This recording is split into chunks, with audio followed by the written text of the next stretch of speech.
Friday, the high 73. I'm Steve Williams on AM 560. The Answer. 49 at O'Hare, 50 at Midway. Your next news update is at 8:30. Chicago's Morning Answer continues next on AM 560. The Answer.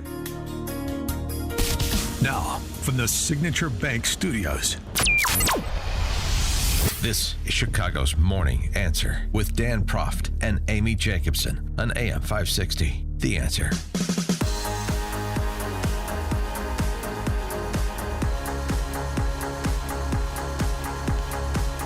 Top of the morning, Dan and Amy. Springfield, Ohio was invoked in last night's vice presidential debate. And, of course, Walz was taking the position that any criticism of small communities like Springfield, Ohio being overrun by people in this country illegally or a combination of those in the country illegally and concentrated in a small community under a temporary protected status designation conferred by the federal government.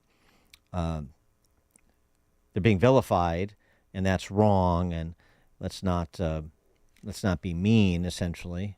J.D. Vance responded. Now, Governor Walz brought up the community of Springfield, and he's very worried about the things that I've said in Springfield. Look, in Springfield, Ohio, and in communities all across this country, you've got schools that are overwhelmed. You've got hospitals that are overwhelmed. You've got housing that is totally unaffordable because we brought in millions of illegal immigrants to compete with Americans for scarce homes. The people that I'm most worried about in Springfield, Ohio, are the American citizens who have had their lives destroyed by Kamala Harris's open border. It is a disgrace, Tim. And I actually think, I agree with you. I think you want to solve this problem, but I don't think that Kamala Harris does. Senator, your time. Well, neither of them do. And J.D. Vance left out one thing, the number of residents who have been criminally victimized by people in this country illegally or sanctioned by our federal government, who have been invited in through the open borders policy of this administration. Sticking on Springfield, Ohio, for example, this ABC affiliate in Columbus reporting. Take a look at this body camera video. You see Hilliard officers running into the store. This way? Okay. Employees pointing police to the restroom where the victim's family was able to hold the suspect, Mohammed Kamara. Lock your fingers, put your hands on your back. You're being detained. According to court records, Kamara was seen on store cameras following the 60-year-old victim until she enters the restroom. When she left the stall, Kamara was standing near the sinks. The victim questioned why he was there, and that's when police say he attacked, grabbing her throat, slamming her against the wall, and covering her mouth. But she was able to scream, getting the attention of her family, her son calling 911. I mean, my mom was in there alone with him, so yes, he burst through the door to make him get off of my mom. Okay. Do you guys know him, or is he just a random guy that approached your mom? It's a random guy. No, my mom walked into the bathroom, and all of a sudden we heard screaming, yelling for my dad, and luckily we were close, and so my dad went and burst in there because my mom was screaming for help.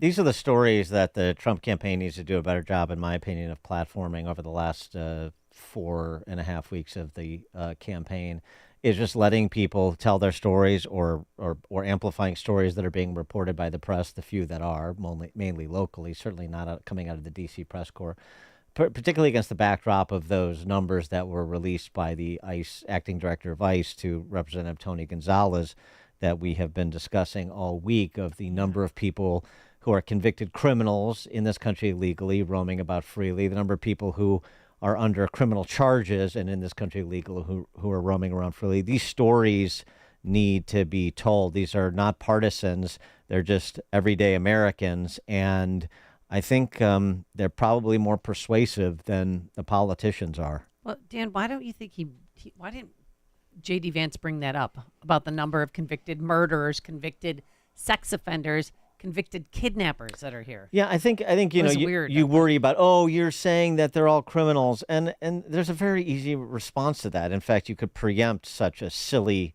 accusation. Say, look, right, when you allow 10 million people in, you're going to get people who aren't the best. Well, you're going to get people from a lot of different angles. You're going to get known gangbangers from Venezuela, as we've seen. You're going to get people that are coming to build a better life for themselves and their family, and they want to be here, and that's fine. And they're otherwise law-abiding, and that's fine. But there's still a process you have to do legally. But I'm not. I mean, I'm not saying that it's everybody or it's even the majority. But again, a small percentage of 10 million people can be a huge problem. And all you have to do is listen to the stories of people showing up at their local village board meetings, being unfortunately profiled on local news because they've been victims of crimes. That's all you have to do. This is completely commonsensical. And anything short of this is nonsensical. And if Tim Walz or Kamala Harris would like to respond to that 60-year-old woman in Springfield, Ohio, we'd all like to hear it, for example. For more on this, we're pleased to be joined by Chris Clem, former Yuma Sector Border Patrol Chief. Chris, thanks for joining us again. Appreciate it. Good morning. Boy, y'all covered a lot of stuff there, some really good stuff. Can't wait to jump into it. Well, please do jump in. I mean, how did you think the discussion last night between the two candidates went? Well, I got to say it was probably one of the more civil debates we've seen in a while, and easy to understand. But clearly, Senator Vance was on top of his game for sure. I just want to kind of mention a couple things that you just said. Look, it took only 19 hijackers changed the world on September 11th, just like it took just that one person to change that 60-year-old woman's life for the rest of her life and her family. It only takes one. So, yeah, when you're looking at these 400,000 criminals that have been around and been released and murderers and rapists, this is the story we've been telling. But I thought that Senator Vance made very clear points in bringing it back to the American people and the economy and the impacts, because the left, especially the Harris campaign and Walz, and even what's left of the Biden administration, have been ignoring this, and they keep going back to, well, you had a chance with the Senate bill. They keep blaming that, and I among other things, the people need to hear the truth about that Senate bill and why it was never passed the Senate and why it was going to be dead on arrival at the House. Well, and just on that point, too, I mean, it's always, Trump directed and so on and so forth. No, what would actually happen, I mean, I'll get your perspective on it, but from, what we witnessed was what actually happened is people revolted once they started hearing what the particulars were, and they put a lot of pressure on their duly elected Republican representatives in the House and the Senate to walk away from it. Yeah, well, you're exactly right, because but let's start with the House. The House actually passed the bill and sent it to the Senate. That was a border security bill. That was the toughest bill I'd ever laid eyes on. Schumer didn't do anything with it. But you're right, because when the public saw the text of that before it got moved around, let's couple a couple things out here. Zero mentions of child and human trafficking and how we're going to stop that. But there was $1.4 billion of your taxpayer dollars directed to the NGOs to service and shelter inadmissible migrants. It actually prohibited spending money on the technology, enforcement technology from the previous border bill that had been passed back in 2020. It directed the release of certain aliens. Like they keep on saying it was ending catch and release. It actually is in the bill that a certain class determined by the secretary would be released and provided work authorization. That impacts citizens' job opportunities as well as the legal residents. And then, again, it directly in the bill, it says no less than 1,400 people a day, inadmissible aliens, will be allowed in through the CBP One Act. No less than 1,400 inadmissible aliens would be allowed in a day through the CBP Act. And then the enforcement authorization, the authority that was going to be so big that was going to shut it all down, had a sunset in 3 years after the bill if it was enacted. So this wasn't the perfect plan. It was a terrible bill, and I'm glad it was dead on arrival on the House, and I'm glad the Senate stepped up and never even passed it. So that's what your audience and that's what people need to talk about, because they keep saying, "Oh, it was Trump." No, it was a terrible bill.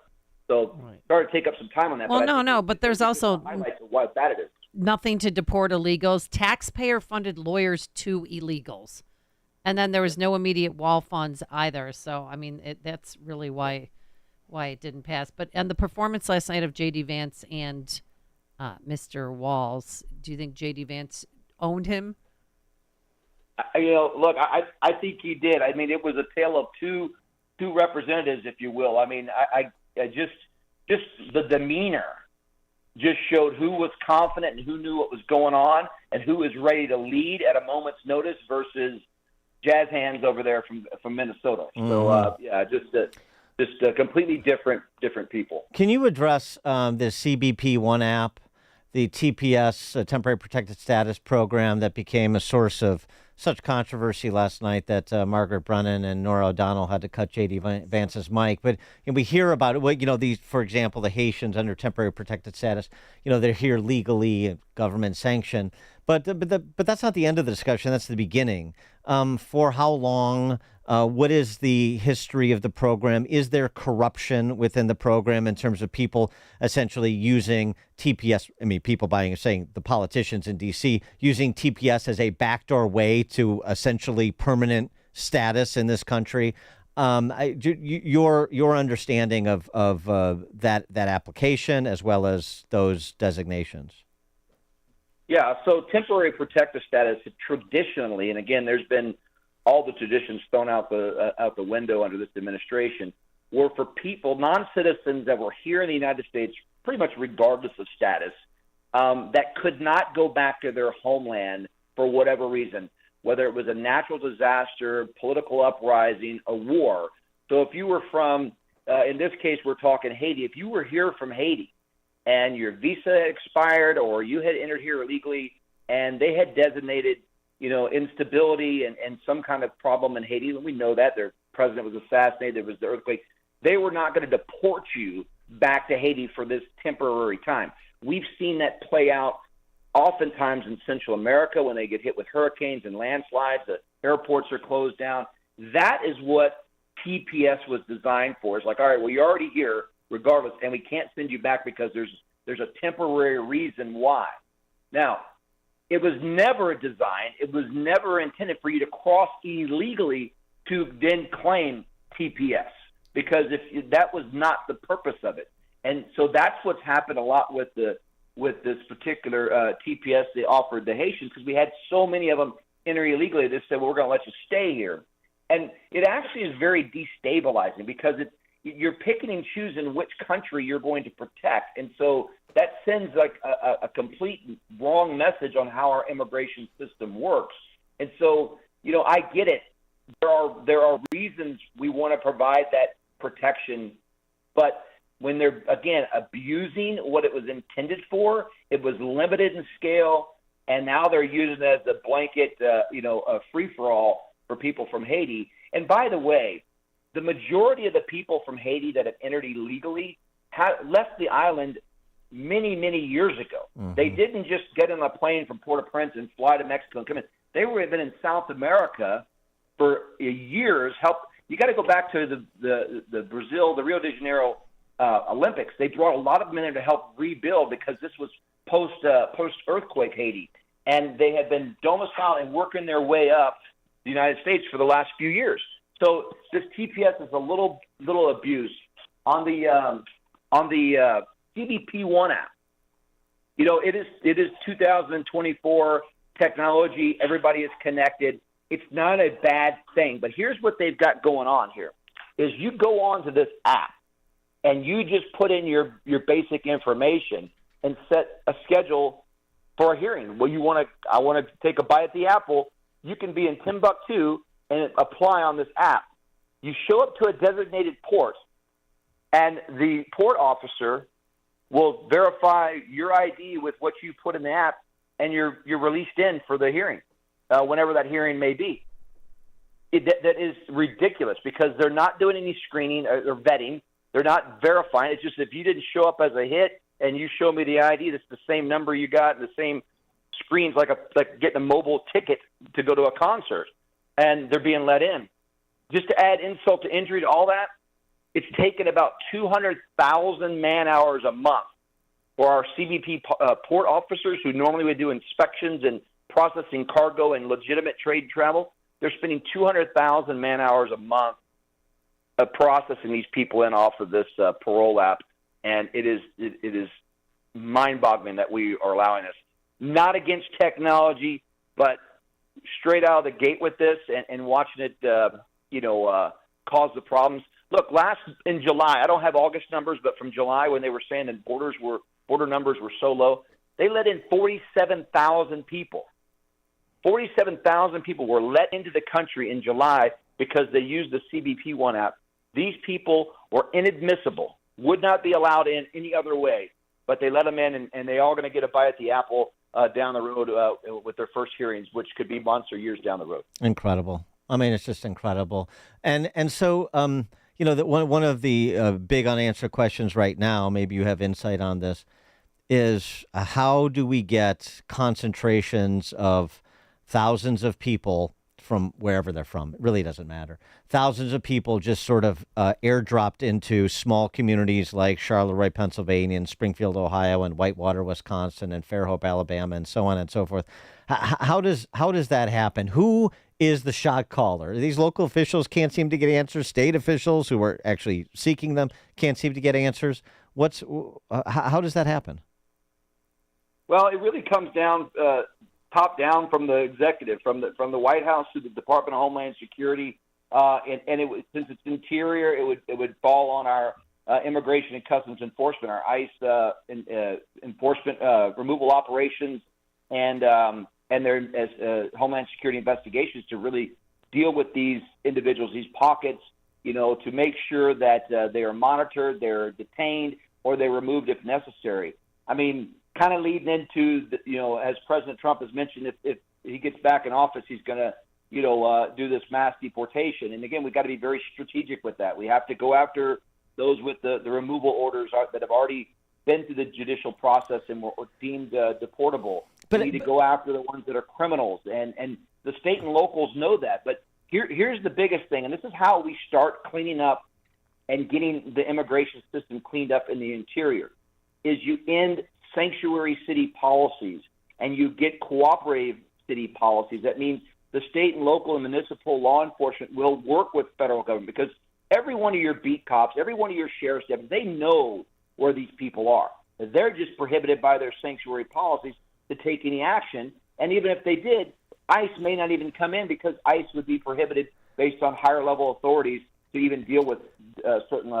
No, I get, right. I mean, that's good. That's all helpful perspective. But I mean, just on this, I mean, somebody is making the decision, is green lighting, dropping 1,000 people into a 4,000 person town, and just throwing the whole place up for grabs. And so again, how does that occur? Is it a combination of local officials, big local employers who are sponsoring a lot of people to come because they need workers and they prefer cheaper labor? Or what? I mean, what is the dynamic to the extent you know? Yeah. I may have missed your question on when you first asked it. That's usually definitely coming down from the Secretary of Homeland Security. He's the one that's controlling the movement. It's his authority, so he's controlling this through either his decisions and the latitude given to him, or directly from Domestic Policy Council director, i.e. the vice president or the president, right? So it's coming from one of those four people. And then they're working directly with state and local liaison through non-government organizations and saying, hey, you want to take some of these people? We'll move these people over here. So the local community, when you go to a town hall and you're sick of it, it's somebody in your community has allowed it. And then whether it's your mayor, whether it's somebody that's close to the politicos and the bureaucrats in D.C., that's where you follow that money train. Why is would 20,000 people be dropped into a city of 40 or 60,000? Somebody agreed to that. Somebody in Springfield, Ohio, needs to come clean, or somewhere in the state of Ohio needs to come clean, and why they agreed to that, because 20,000 Haitians didn't show up on their own. Somebody had to allow that. And that plays out everywhere. It's usually state and local governments that are connected very closely to the White House that are agreeing to help this to keep. It's like sweeping it under the rug, right? If we have somebody working with us, it won't look as bad. And that's kind of what happened. This played out under Obama, Biden, with the unaccompanied children, when we had hundreds of thousands of them show up in 2013 and 14. They were just placing these kids in these family units everywhere. That was an ally to the Obama-Biden administration. So the check and balance comes from the citizenry holding their local officials accountable and getting somebody to confess that they agreed to this. Because, again, they just didn't look on the map. Somebody opened the door for them. No, it's very helpful because, of course, you get the finger pointing with everybody covering their ass, and so nobody knows where to go. So that's very instructional. Chris Clem, former Yuma Sector Border Patrol Chief. Chris, thank you very much. Appreciate it. You guys have a great day. Thank you. Thanks, you too. And he joined us on our turnkey.pro answer line. Connect with Dan and Amy using the AM 560 mobile app. Download it today at 560theanswer.com/mobile. When your home or business has an insurance claim, the next step is very important. The claim process with insurance can be tedious, hard to understand, and difficult to navigate. You need someone working for you. You need a licensed claim adjuster.